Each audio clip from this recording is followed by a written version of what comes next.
Boa tarde, estamos de volta, me deram um horário mais ingrato, né? Essa é uma luta, né, para mantê-los acordados comigo aqui até o fim. Mas vamos lá. Eu escolhi mudar um pouquinho o título da palestra que me propuseram, a temática é a mesma, obviamente, mas eu achei mais interessante intitular A Nova Plenitude dos Tempos, né? E vocês já vão entender o porquê dessa mudança. Muito bem, Gálatas capítulo 4, versos 4 e 5, o apóstolo Paulo escreveu que quando chegou a plenitude do tempo, Deus enviou seu filho, nascido de mulher. O que o apóstolo Paulo quis dizer com plenitude do tempo? E por que o filho foi enviado justamente nesse momento chamado de plenitude do tempo? Existem alguns motivos, né, pelos quais ele chama essa época interessante, propícia, adequada para a vinda de Cristo, como sendo a plenitude dos tempos. Alguns estudiosos interpretam essa expressão de forma mais adequada, talvez, como tempo certo, momento ideal, ocasião propícia, designada por Deus. E a gente entende que há pelo menos 7 motivos pelos quais Paulo considerou realmente o momento adequado, o tempo certo. Deus considerou adequado o tempo, né, para enviar seu filho, e os motivos são os seguintes. Primeiro deles, domínio mundial do Império Romano. Então havia realmente uma cultura, digamos assim, prevalecente, mundial, e era romana, Pax Romana, como a gente sabe, né, na história. Segundo ponto, povos unificados, hoje chamamos isso de globalização.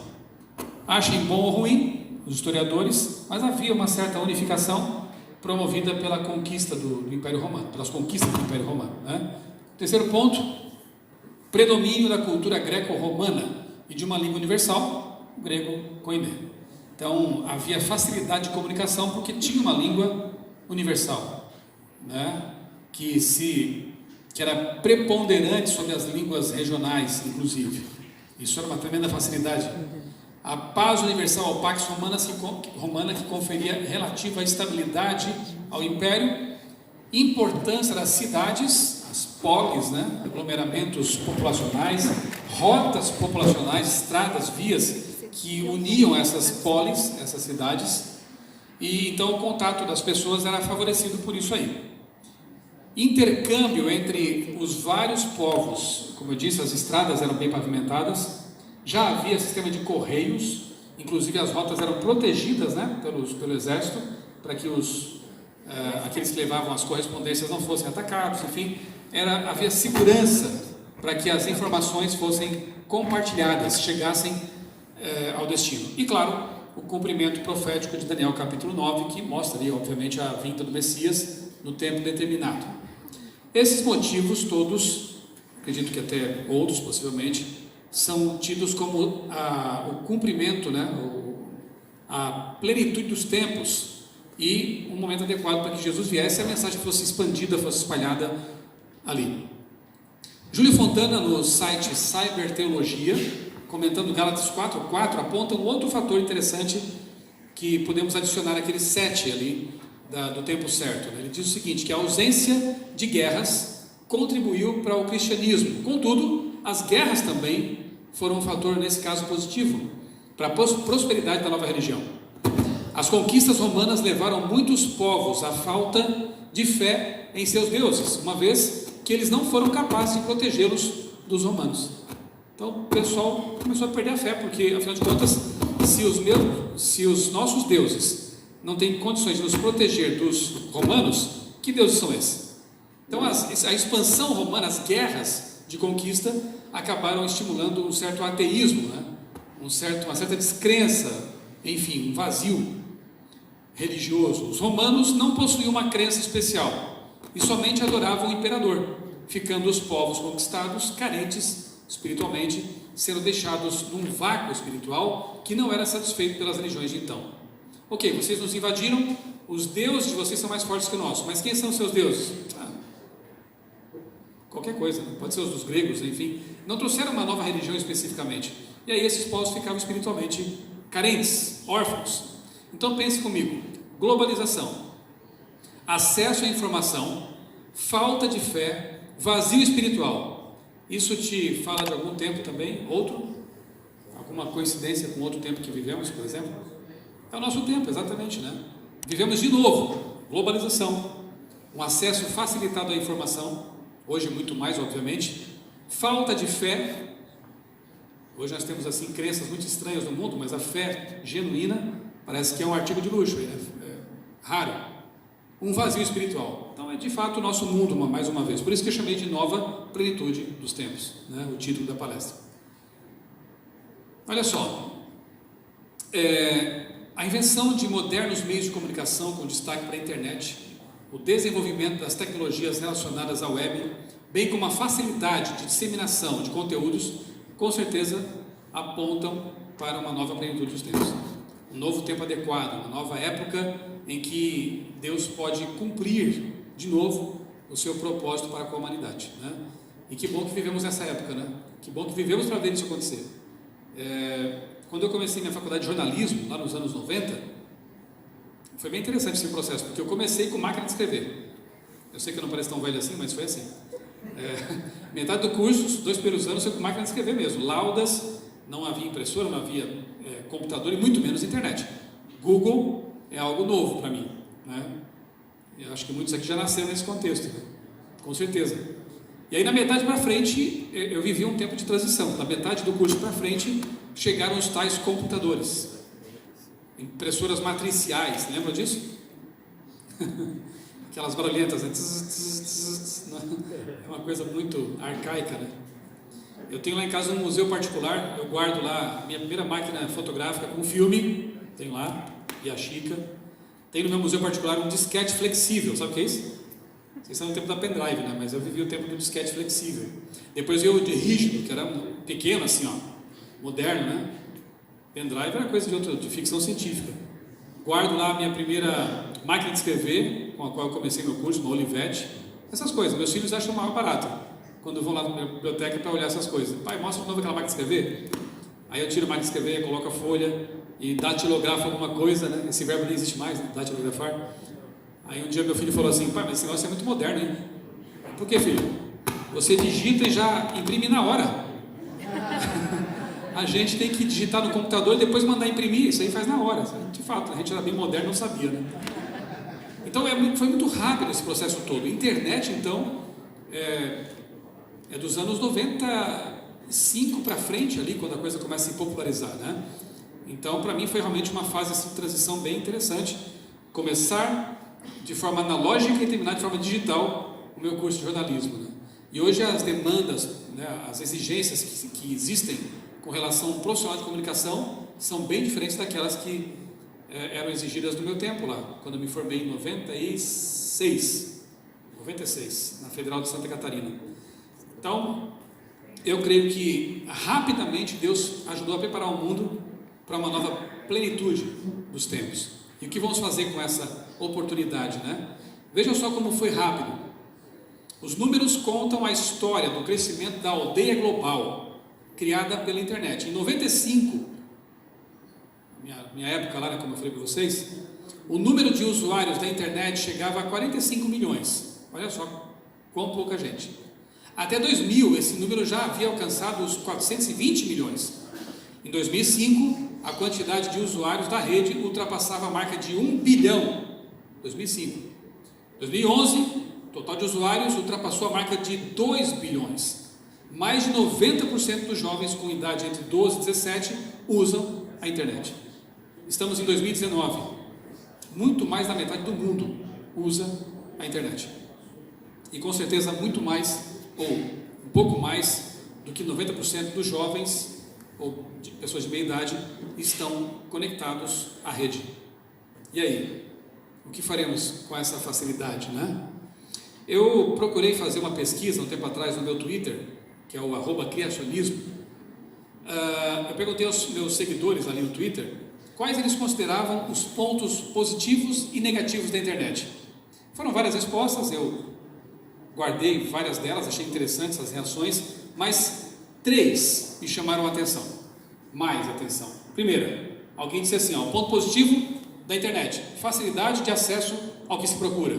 Ponto negativo da internet, facilidade de acesso ao que se procura. E não é verdade? Fácil para o bem e para o mal, como vimos de manhã, né? Hoje, a juventude, a moçada, todo mundo, na verdade, né? Tem acesso gratuito, privado e a conteúdos que espantariam, né, as pessoas dos anos 90.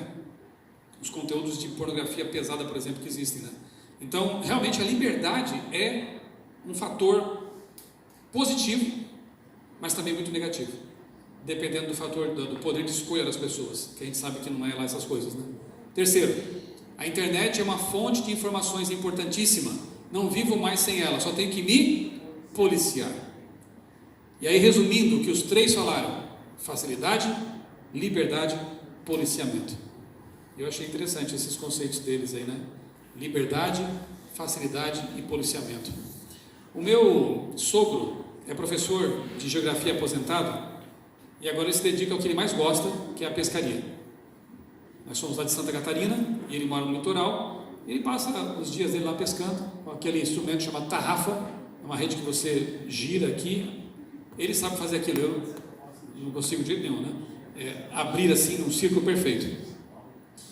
Eu gosto de passear com ele de canoa lá em Florianópolis, não para pescar, porque eu tenho dó dos peixes, mas eu gosto de passear com ele de canoa e eu gosto de ouvir as histórias de pescador que ele conta, né? Não sei se todas são verdadeiras, mas enfim, né? São histórias de pescador. Eu acho que, como ele é cristão, acho que ele conta só o que é verdadeiro. E as técnicas de pesca que ele descreve são bem interessantes. Um dia ele estava contando isso e eu pensando já, né? Puxa, é uma ilustração perfeita para essa arte de pescar homens também, né? E para a internet, que é uma rede, net. Se nós soubermos pescar e conhecermos bem as técnicas de pesca, soubermos abrir a rede adequadamente, a gente vai ter sucesso. A gente vai alcançar o nosso propósito, que é levar a mensagem de salvação às pessoas. Mas se nós não soubermos usar o policiamento, a liberdade e a facilidade que essa rede internet nos oferece, nós poderemos ser pescados. E naquele dia eu fiquei refletindo: será que eu sou peixe ou eu sou pescador? O peixe, ele é pego pela rede e morre asfixiado. É assim que ele morre, dá dó. Porque ele pega lá, tira a rede do mar, sacode dentro da canoa e os peixes caem ali e vão morrendo aos poucos, né?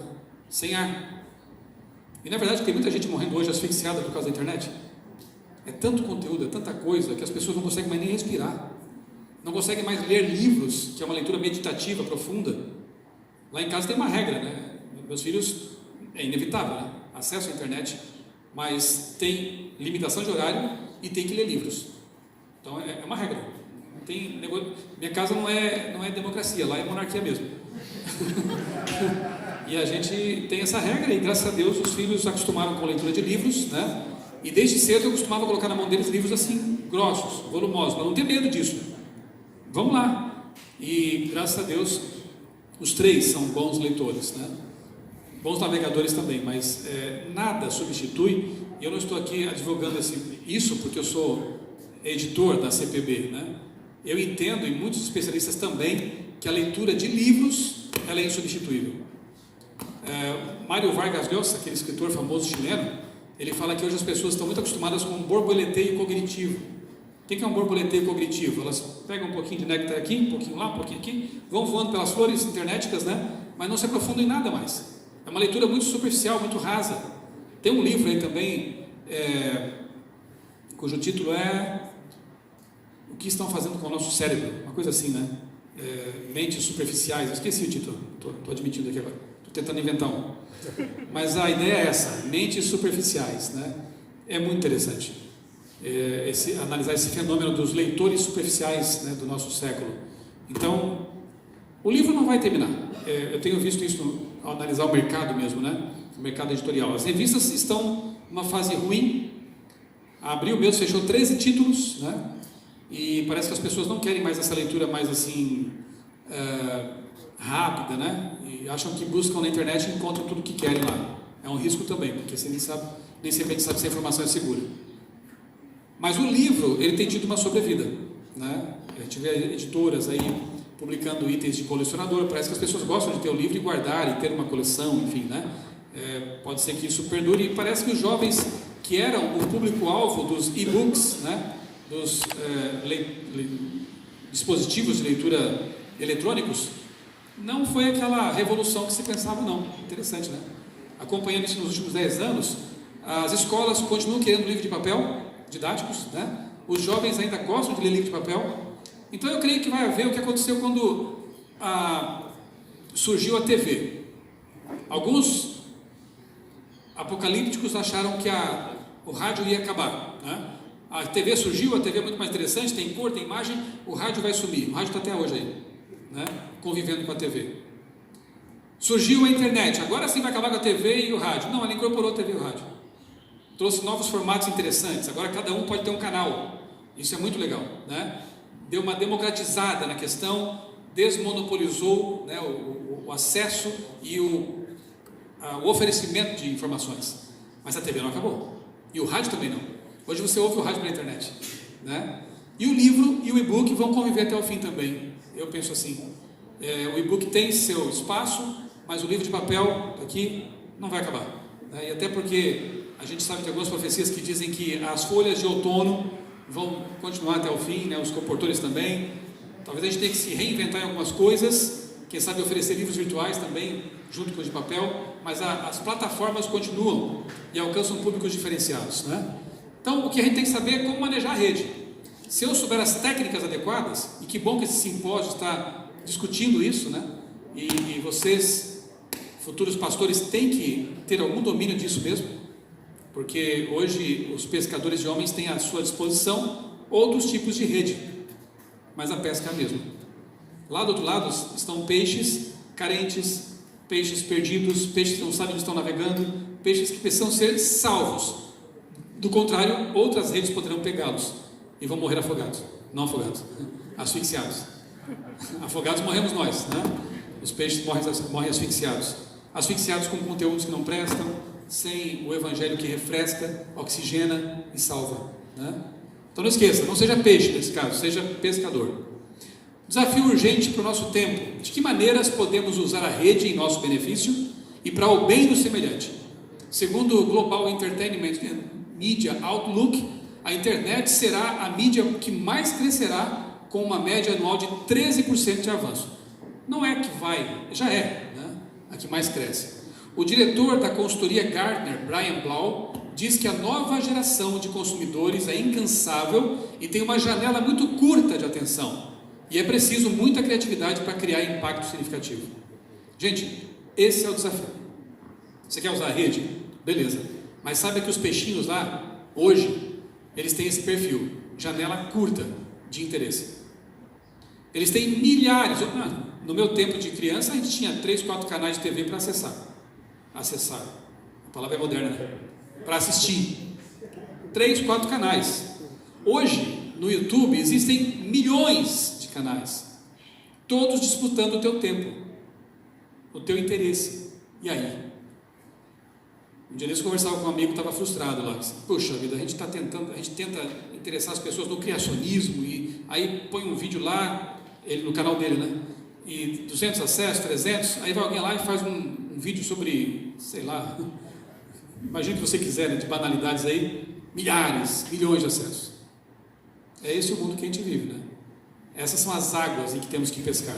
Então aqui é muita oração, pedindo a Deus criatividade para você usar os recursos que estão à mão, né? Então, títulos atrativos.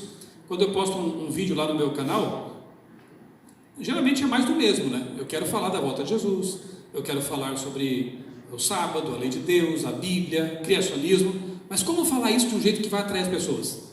Às vezes tem que apelar um pouquinho para um tal de sensacionalismo, mas tem que ser feito com bom senso, porque também se exagerar na dose, você perde a moral, né? Perde a credibilidade.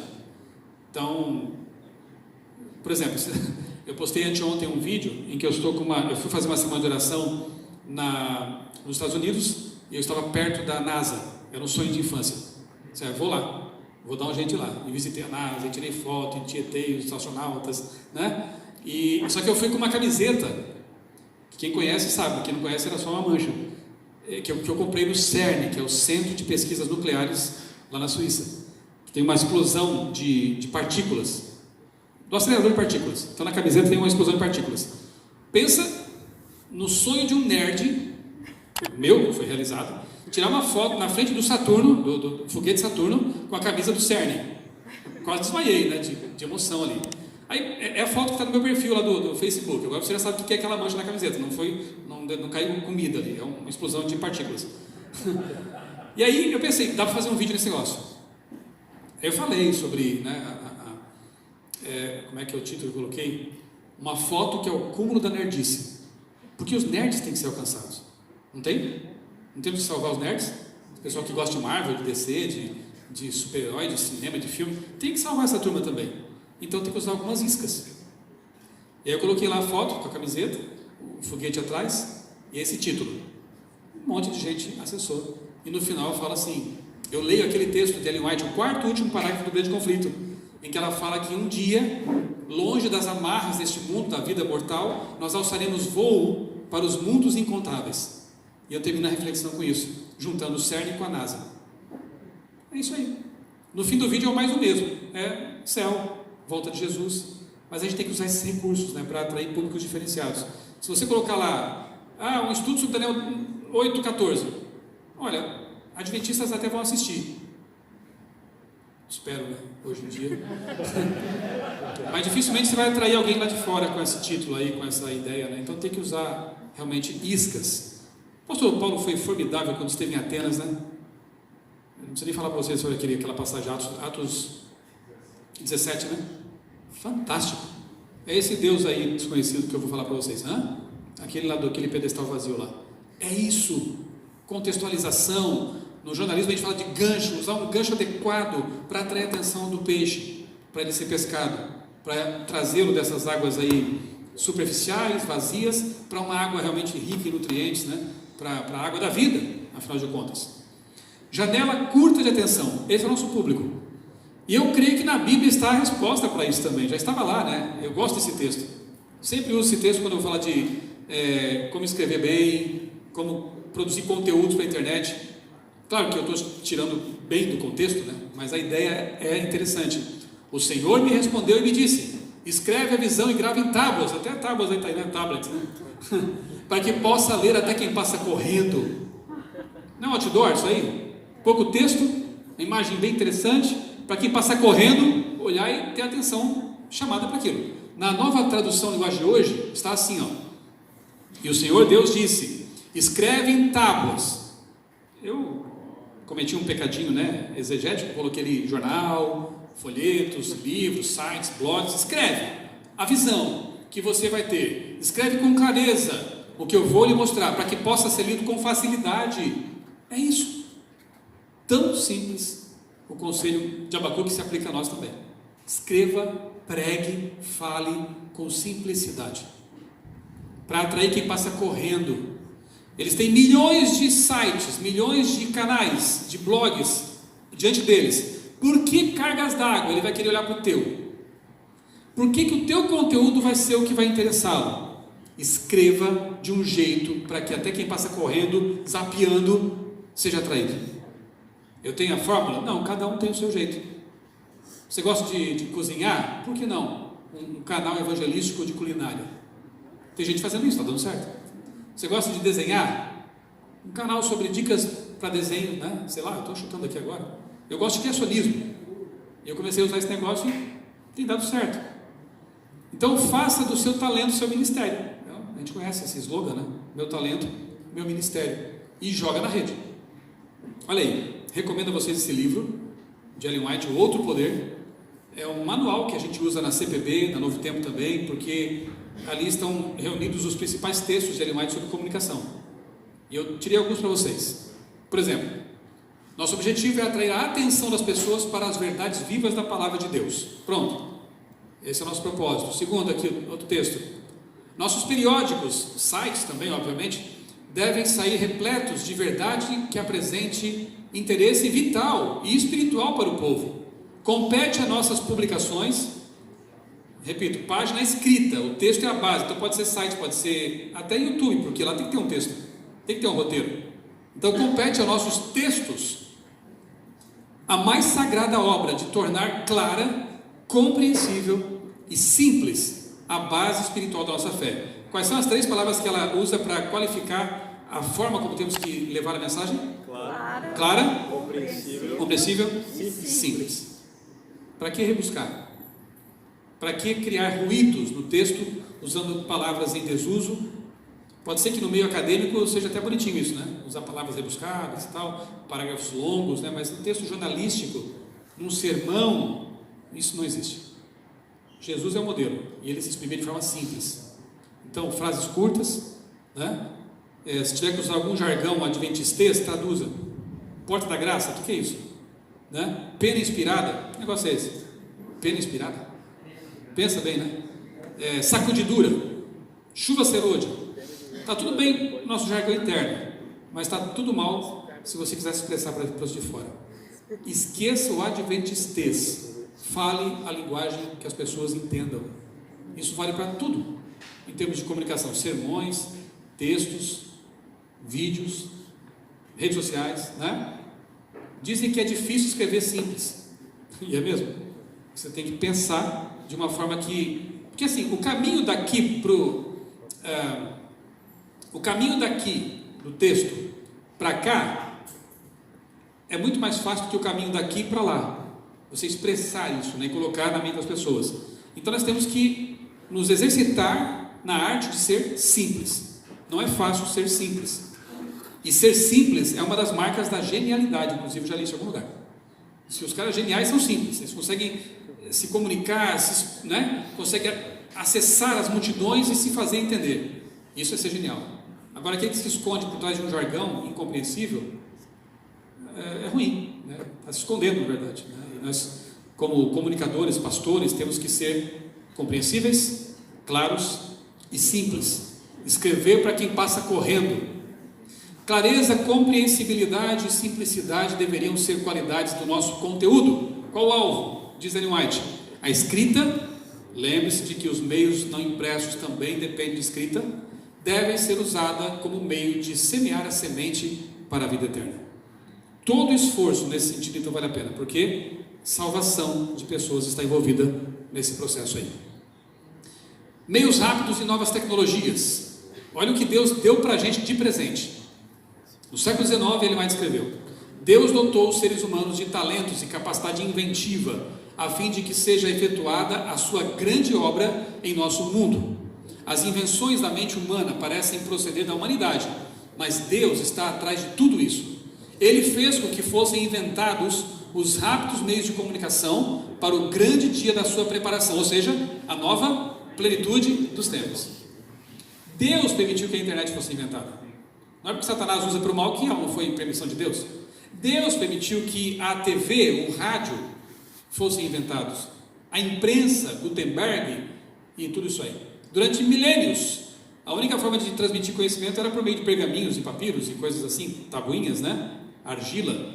Mas depois que Gutenberg inventou a prensa, aperfeiçoou os tipos móveis, houve uma explosão de conhecimento, né? E dali para frente não parou mais.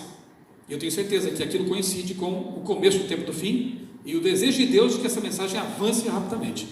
E hoje a internet é uma reinvenção da comunicação e realmente uma revolução na humanidade. Deus deseja que sigamos métodos novos e ainda não experimentados. Olha que interessante. Sempre com bom senso, né? Tem gente que exagera na dose, né? Então vou experimentar coisas novas. Exagera, né? O Espírito Santo é que dá o tempero sempre, né? Todos quantos estejam relacionados com a obra devem manter ideias novas, pois serão descobertos meios que possam alcançar os corações. Será que ela viu a internet? Não sei, né? Mas parece que está falando de coisas, né, realmente do nosso tempo aí. Alguns dos métodos usados nesta obra serão diferentes dos que foram postos em prática no passado, mas ninguém, por causa disso, fecha o caminho pela crítica. Sabia o que é H.M.S. Richards? Eu vou terminar depois falando um pouquinho dele. Quem foi ele mesmo? H.M.S. Richards. O correspondente dele aqui no Brasil foi o pastor Roberto Rabelo. Foi o primeiro a usar o rádio na igreja adventista para pregar o evangelho. Quando Richards começou a usar o rádio, ele foi tremendamente criticado pela igreja. O que é isso? É um meio profano de comunicação e tal, né? Nós temos que pregar da forma antiga. E olha a bênção que foi. Dá para dizer que ali estão os primórdios do novo tempo também, né? Começou com o rádio. Quando o pastor Rabelo trouxe para o Brasil esse formato de comunicação, também foi criticado. E os primeiros entre nós a usar Twitter, Facebook, blogs, também foram. E eu sei do que eu estou falando. Então, mas a gente é teimoso, né, por Jesus. E eu, quando fiz comunicação e me converti, eu disse para Deus que eu queria usar tudo que eu tivesse à mão para pregar o Evangelho. Então, se inventar um método novo e é lícito, por que não usar? E depois, com o tempo, a própria igreja começou a usar tudo isso aí, né? E é uma bênção. Hoje em dia é uma bênção. Então, ninguém fecha o caminho pela crítica. Não é porque você tem medo daquela coisa, daquela novidade, ou porque você não entende o que é o recurso, que você vai agora ser um obstáculo para aquilo, né? Então, sempre, eu repito, né? A dose, a temperança que dá, quem dá é o Espírito Santo. Se você tem realmente um desejo consagrado no coração de pregar o Evangelho, permita que Ele faça a obra, né? Porque alguns podem também exagerar um pouco na dose com essas novidades e tal, né? E acabam atrapalhando mais do que ajudando. Então, precisamos realmente da direção divina para fazer o que é certo. Vocês conhecem esse símbolo? O que é? É um trilobita, né? Que é um fóssil de um animal lá do Cambriano, mas eu estilizei e hoje é o símbolo do meu blog, criacionismo.com.br. Eu quero compartilhar com vocês um pouquinho da minha experiência nesses meios aí, como tudo começou. Olha só, 2003, o tempo está passando, né? Eu percebi que o domínio criacionismo.com.br estava livre. Naquele tempo lá estava tudo livre, né? Praticamente. Eu corri e registrei. Não sabia nem o que fazer com ele, mas eu pensei, vai que cai na mão de alguém mal intencionado. Vai que os evolucionistas pegam para eles esse domínio. Eu registrei, guardei comigo. Em 2005, eu resolvi experimentar uma coisa que na época era novidade total no Brasil: blogs. Os tais dos diários pessoais. No começo achavam que blog era só um local para as pessoas ficarem desabafando, contar do seu dia e tal, mas já tinha alguns poucos jornalistas usando o blog para informação. Ricardo Noblat, por exemplo, já usava blog nessa época, e eu pensei, por que não fazer o mesmo, né? E aí, muito incipiente, esse foi o primeiro blog que eu criei, né? Que era meu nome e tal ali, mas depois eu pensei, vamos fazer algo mais, não tão personalizado, algo mais neutro. O criacionismo vai ser o nome mais forte. Então rebatizei para criacionismo e passei a usar o domínio, direcionei para o blog, passou a ser então criacionismo.com.br. Isso em 2006, vejam já quanto tempo. Esse era o visual dele naquela época. Eu usei o Blogspot, uso até hoje o Blogspot, estou pensando em migrar para outra, talvez o WordPress, não sei, mais bonitinho, né? Tem algumas outras funcionalidades, mas continua lá no Blogger, Blogspot. Esse depois passou, deu uma melhorada no visual, isso aí foi em 2008, eu acho, ficou por um tempo com essa cara, e hoje tem essa cara aí. O menu superior tem vários conteúdos aqui, né? Aqui tem parceiros, kids, faço uns videozinhos com meu filho lá, porque crianças também tem que ser salvas, né? Então eu faço criacionismo kids. A gente está em algum lugar assim, a natureza, vê um aspecto interessante, filho, vem cá. Ele está gostando da coisa, então a gente aproveita enquanto ele é pequeno, né?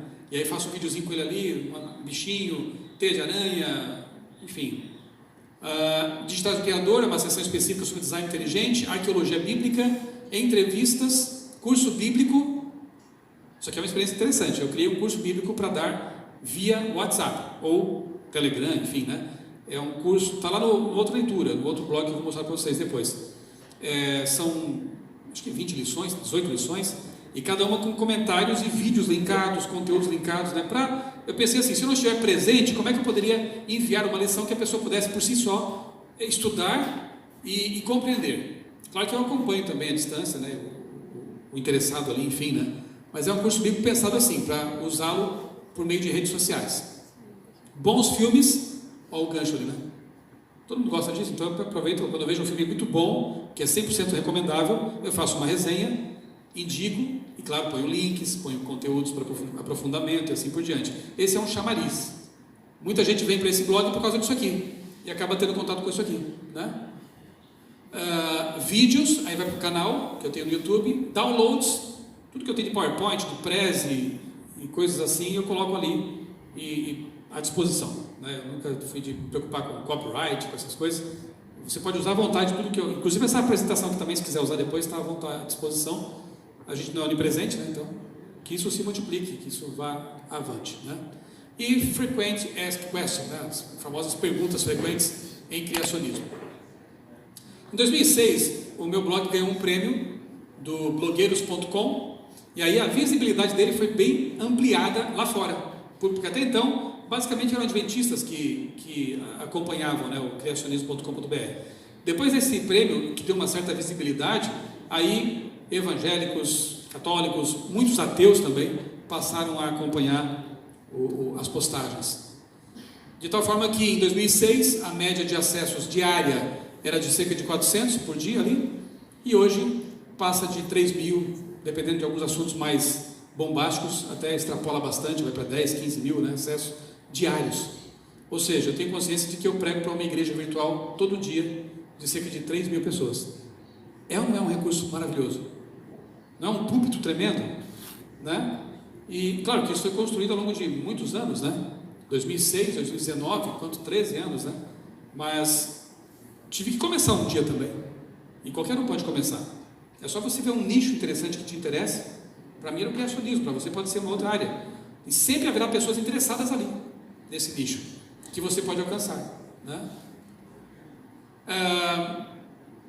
Ano passado, entendendo que a carga estava muito pesada, depois eu vou dizer porquê, eu resolvi convidar um time de colaboradores para o blog Criacionismo. Cientistas, pessoas com formação acadêmica, que não é o meu caso. Eu sou jornalista e tenho mestrado em teologia, não sou cientista, embora seja apaixonado por ciência.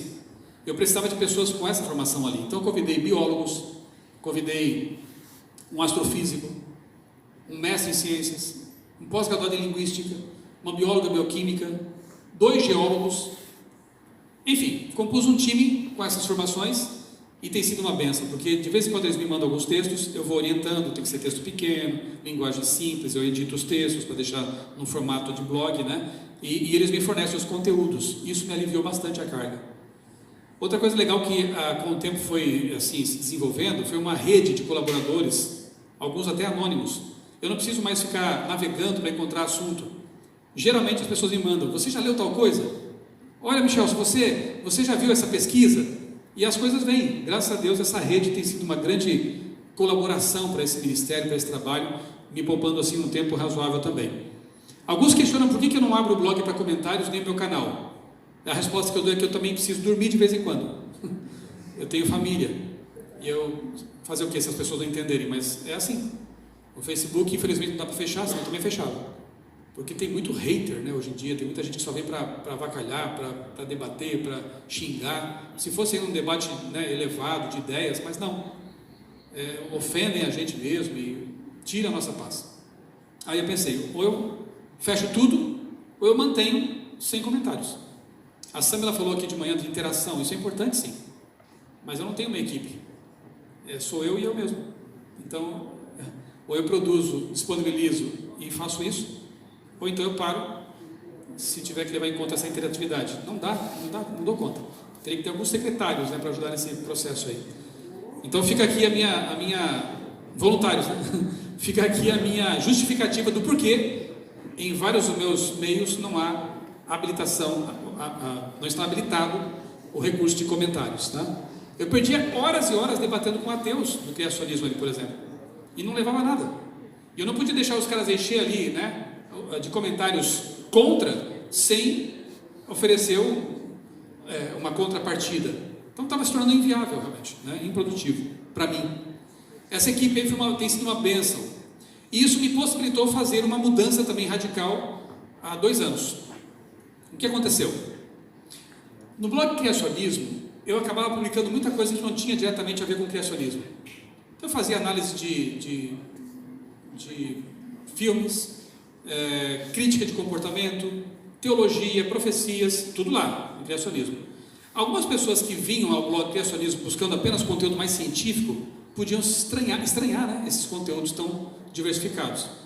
E alguém me aconselhou e entendi que tinha razão de ser esse conselho. Então eu desmembrei, criei um blog chamado outraleitura.com.br e o símbolo é um L virado, de leitura, né, uma leitura diferente, na contramão do mundo, lendo o mundo com as lentes do cristianismo. Essa é a proposta, por isso uma outra leitura. E ali eu posto o que eu quero. Quer dizer, coisas que valem a pena postar, mas assim, em várias áreas, especialmente aquelas que têm que ver com Bíblia, com teologia, com religião, comportamento, profecias, né? E o criacionismo está hoje voltado unicamente para a publicação de conteúdos criacionistas, ciência e religião. Daí porque esse desmembramento, né? E tem sido uma bênção também trabalhar com esse blog aqui, está crescendo aos poucos. Para ajudar na divulgação dos conteúdos, eu, claro, faz alguns anos, uns bons anos, criei uma página, né, no Twitter, um perfil, né, acho que não fala página, sei lá. Eu criei um Twitter, está lá, @criacionismo, não é com o meu nome, é criacionismo. E ele ajuda bastante na divulgação dos conteúdos do blog. Na verdade, eu tento otimizar meu tempo fazendo assim. Postei no blog, automaticamente já vai para o Twitter, para o Facebook. E o Instagram também eu acabo alimentando também, depois eu acabei não colocando aqui o Instagram, é mais recente. Todos esses são meios de chamar atenção para o conteúdo, entendeu? Então, não tem outro propósito senão esse aí. Eu atinjo alguns seguidores por aqui. Aqui, cadê? 38 mil, né, hoje. E alguns seguidores também pelo Facebook, para levá-los ao blog, que é o principal objetivo, né? Trazer o peixinho para a rede. Criei depois, está ali, desde 2009, já faz 10 anos, né? Passou rápido. Na época que achava que Twitter era uma coisa de herege. Eu ouvi muito isso aí. Mas eu perseverei e hoje está aí. O Facebook, que é uma página, né, do criacionismo também, blog criacionismo. Tem vários milhares também de seguidores ali. Tudo que eu posto no blog cai lá automaticamente e acaba atraindo a atenção também das pessoas. Aí, mais umas iscas, né? Eu também gosto de desenhar. Não tenho mais tempo para desenhar, mas eu já trabalhei como desenhista quando era bolsista na universidade, ganhei lá uns trocados também desenhando, fazendo cartazes e tudo mais. Antes de haver computador, fazia tudo à mão, né?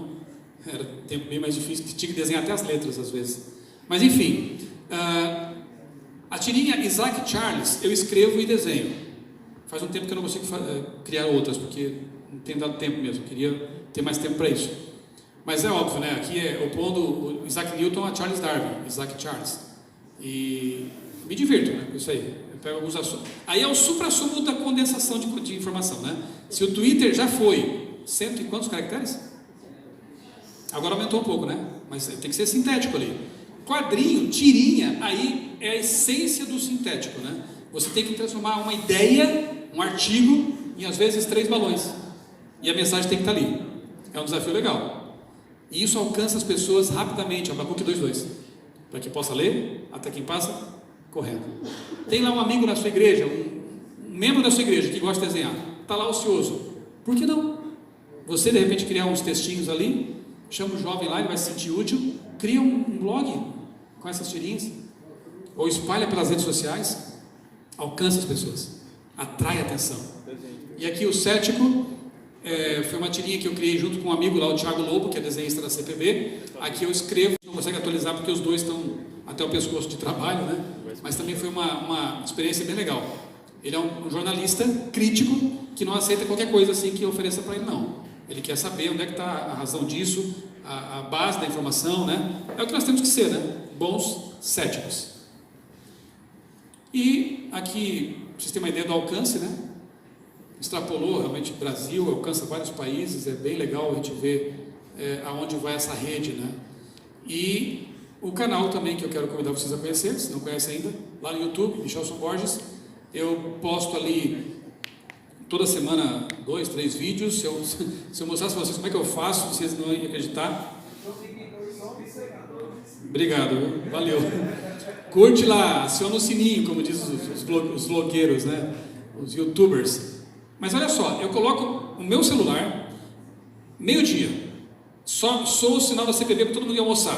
Aí o corredor fica em silêncio, o telefone não toca, eu gasto lá uns 15 minutos, coloco meu celular, eu adaptei um aramezinho assim que eu coloco no monitor do computador, coloco lá meu celular, uso como microfone o próprio microfone do celular, né? Coloco ali na camisa por baixo assim para não aparecer muito, e gravo. Olho para as informações e vou gravando ali. Depois edito isso aí mais uns 15, 20 minutos. É assim que eu consigo fazer. Se fosse para eu elaborar alguma coisa mais complicada, ter que ir para estúdio, não dá, eu não ia conseguir fazer. E aí, nesse caso, pode ser que a qualidade técnica não seja lá essas coisas, mas eu acho que o conteúdo talvez esteja salvando, né? Esteja compensando. E recentemente criei isso aqui, ó, notícias da semana. O povo gosta de coisa mastigada. Então o que eu faço? Postei ao longo da semana 10, 15, sei lá, textos no blog. Chega sexta-feira à tarde, eu vou lá na minha casa rapidinho, coloco lá a câmera no tripézinho, ou o celular mesmo, né, no tripézinho ali, e faço no geral, um voo rasante pelas postagens. E digo, olha, eu vou colocar aqui na descrição do vídeo os links. De repente o cara se interessa, não tinha nem visto, né, que tinha um texto lá assim, ele viu no vídeo e ele vai lá então e lê. Você percebeu que na verdade eu estou maximizando uma produção que é praticamente única. Eu pesquisei, produzi um texto e eu multiplico esse texto em várias redes e depois faço um vídeo. Entendeu? Na verdade o processo de cavar informações é um só. Então isso eu acho que é maximizar os resultados, né? E dá para fazer, não é tão complicado assim, né? Os meios existem. Você vê como é que eu faço meus vídeos? Desse jeito, totalmente caseiro. Eu não tenho como fazer algo melhor que isso. Está dando certo, tem bastante gente. Vocês estão seguindo? Tem alguns aí, então acho que está dando certo. Vamos lá, caminhando para o final. Caminhando para o final é boa, né? Porque quando fala assim, vai falar mais uns 15 minutos, né? Não, agora é final mesmo. Eu falei do HMS Richards. Olha aí, revista Ministry, em 2000 e... deixa eu ver aqui a data. Devia ter posto no começo aqui para 2007. Já faz um tempo também. Mas eu gostei desse artigo. Ele fala sobre esse desafio de enfrentar pessoas mais tradicionalistas que não têm muita flexibilidade para novidades, né? E para mim esse artigo foi eu diria assim, um incentivo, né? Um alento, porque nessa época a crítica era pesada por usar coisas novas, né? Olha o que escreveu o autor desse texto. Quando HMS Richards iniciou seu programa de rádio anos atrás, as pessoas tinham uma pequena ideia do que ele estava fazendo. Alguns imaginavam que ele estava desperdiçando tempo e recursos preciosos. Agourentos predisseram que essa nova forma de pregar o evangelho iria fracassar. Ó, sim, é o embrião do novo tempo, fracassou, né? Mas os agourentos sempre estão aí para, né, lançar os seus agouros, né? Mas veja o que aconteceu. Que revolução a visão de um homem trouxe à pregação do evangelho. Milhões ao redor do mundo compreenderam a mensagem de um Salvador amoroso. Amém. E esse pastor, o Martin Turber, é pastor. E ele nessa época também começou a usar o blog, o recurso blog, para pregar o evangelho. E olha o que ele escreveu sobre isso. Pessoas totalmente desconhecidas começaram a falar comigo, quase como se fosse face a face. Qualquer um pode parar em seu blog e postar comentários. No meu não, mas eu já expliquei por quê. Sobre suas ideias. Ele pode estar em outra cidade ou em outro continente. Distância não é problema. Blogar pode ser descrito como a morte da distância. A morte da distância. Nova plenitude dos tempos. Os recursos estão à disposição para a gente cumprir isso aí, ó.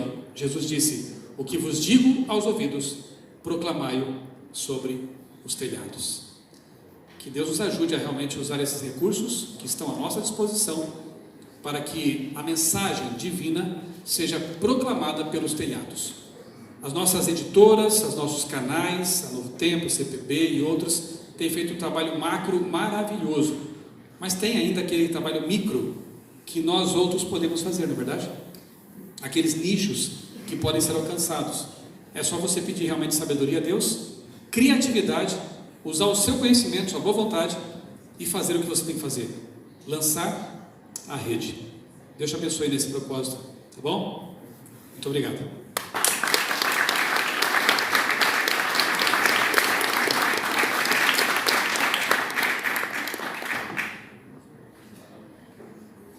Vamos abrir nesse momento agora para duas perguntas sobre o tema apresentado aqui.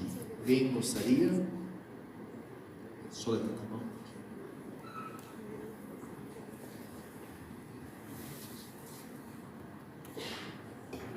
Boa tarde.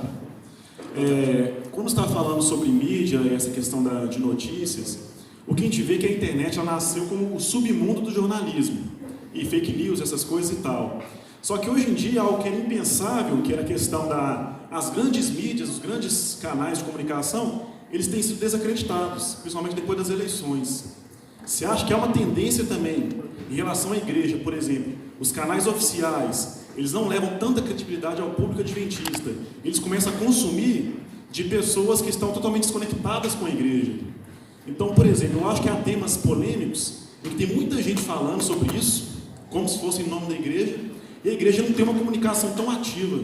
O membro tem que estar procurando lugares e às vezes ele não tem ele acaba com uma certa preguiça, não achando, e talvez seria interessante a igreja se posicionar sobre temas polêmicos, acho de uma forma mais ativa.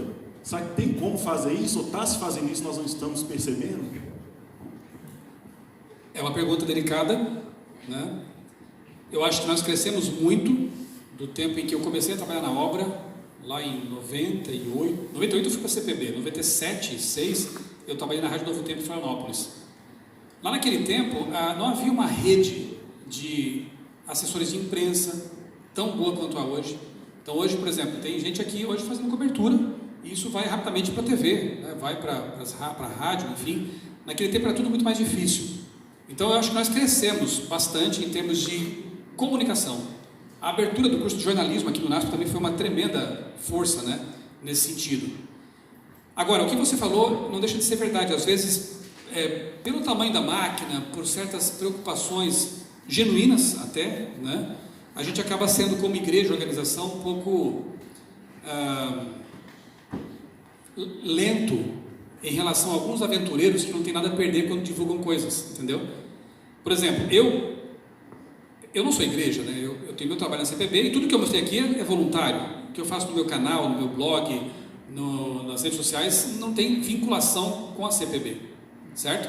É um trabalho voluntário, eu faço fora do meu expediente. Mas como eu sou um editor da CPB, como eu sou um pastor, eu admito que eu penso 10 vezes antes de postar qualquer coisa, porque isso pode ser visto como algo meio que oficial, né? Então, o cuidado que a gente tem, os aventureiros aí fora não tem. Se ele postar uma bobagem, depois voltar atrás, não tem problema. Eu falei bobagem e tal, e agora estou falando outra coisa. Mas tem os irmãos as pessoas que nem sempre têm esse discernimento e vão achar que aquela informação que estava errada é verdade. E o povo fica confuso, fica meio perdido nesse mar de informações. Então, como eu falei, né? Essa facilidade de usar os meios tem lado bom e lado ruim. O lado ruim é esse, né? Deu aos aventureiros e irresponsáveis uma ferramenta poderosa que é mal usada muitas vezes. E às vezes, pelos motivos que eu apresentei, a obra, né, os meios de comunicação oficiais acabam tendo que ser mais prudentes e demoram um pouco mais. E quando chegam já perderam talvez até o timing, né? Tem coisas acontecendo nesse momento agora mesmo que uma polêmica grande que se levantou por aí, e a igreja, tomando muito cuidado, acabou entrando depois, né? E aí o povo já estava muito mal informado, levantando suspeitas até.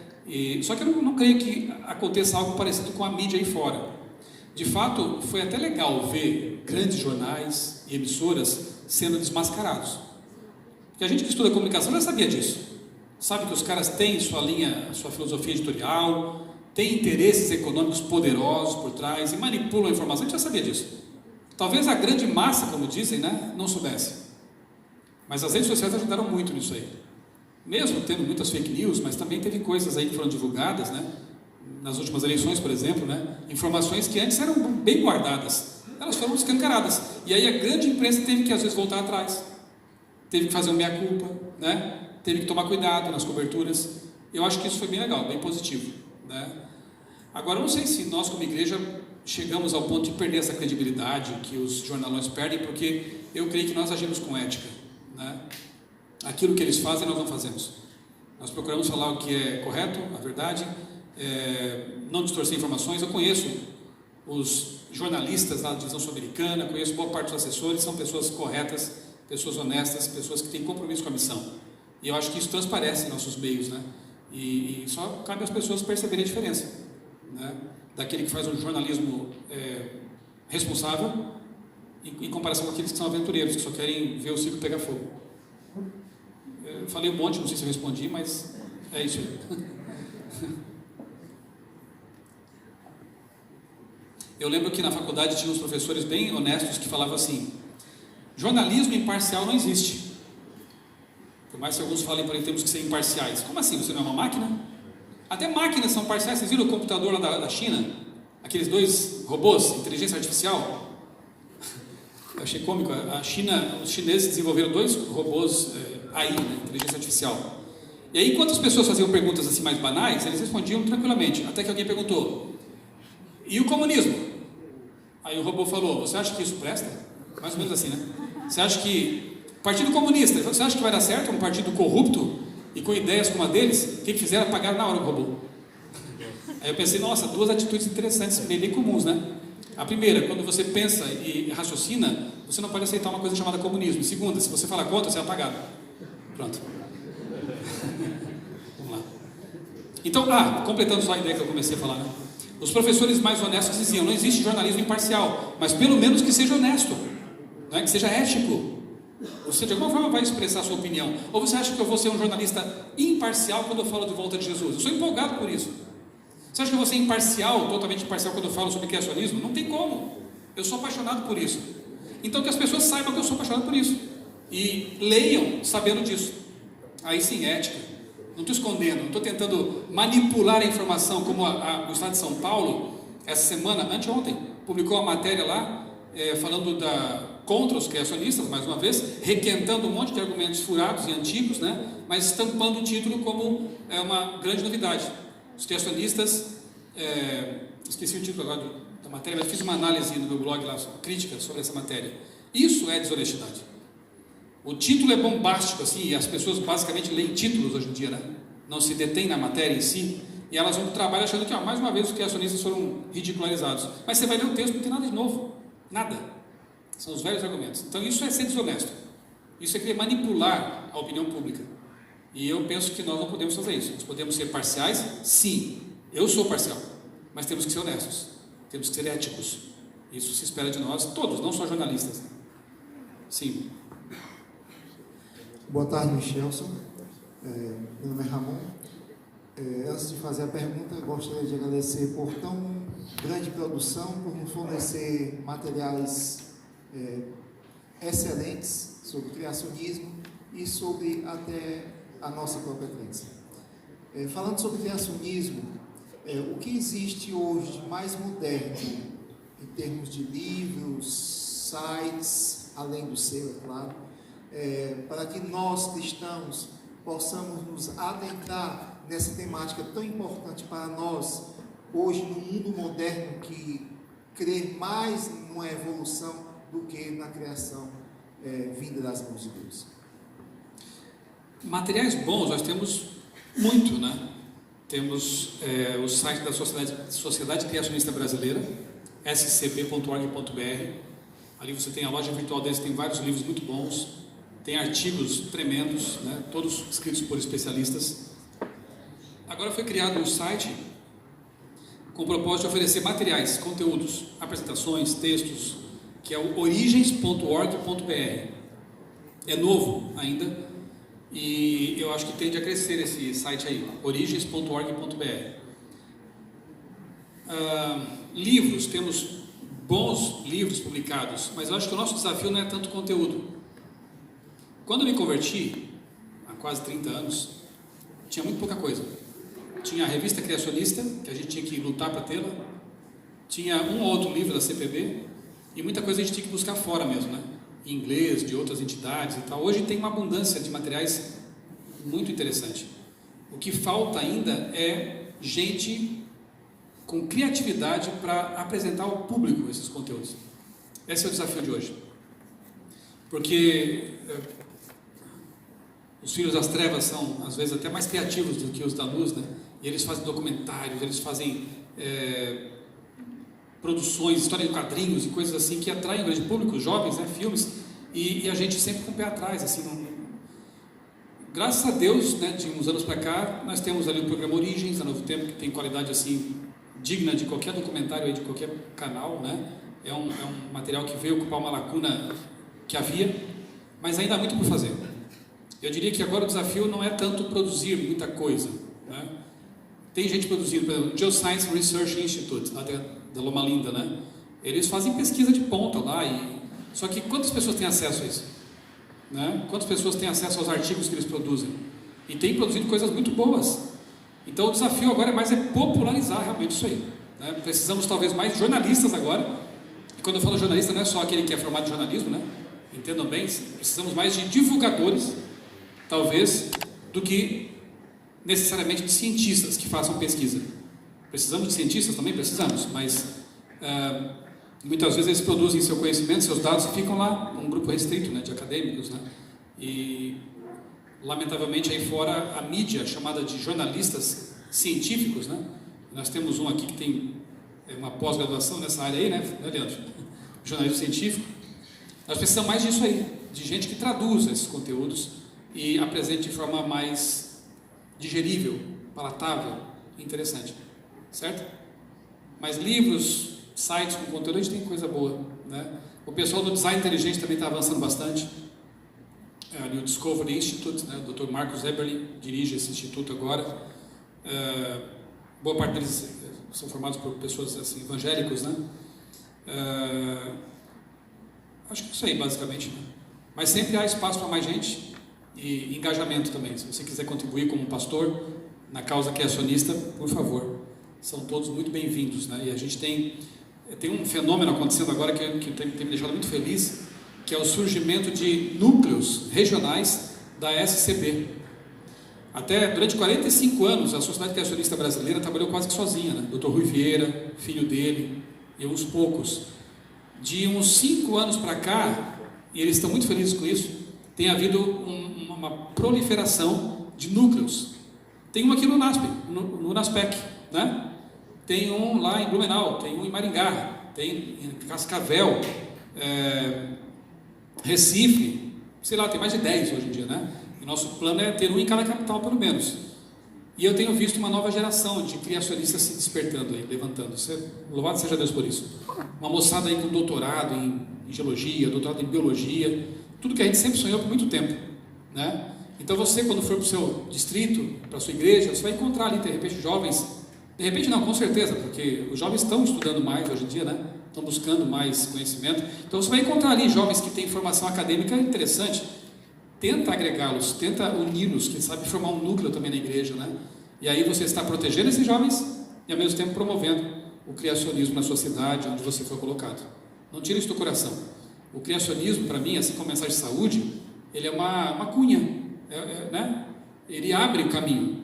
Se a mensagem de saúde abre caminho entre toda a população, porque todo mundo quer saúde, o criacionismo é uma bandeira, é uma mensagem, é uma cunha que abre caminho entre os acadêmicos, por exemplo, entre as pessoas com uma formação intelectual mais avançada. Então, é uma bandeira muito boa para nós usarmos mais como igreja.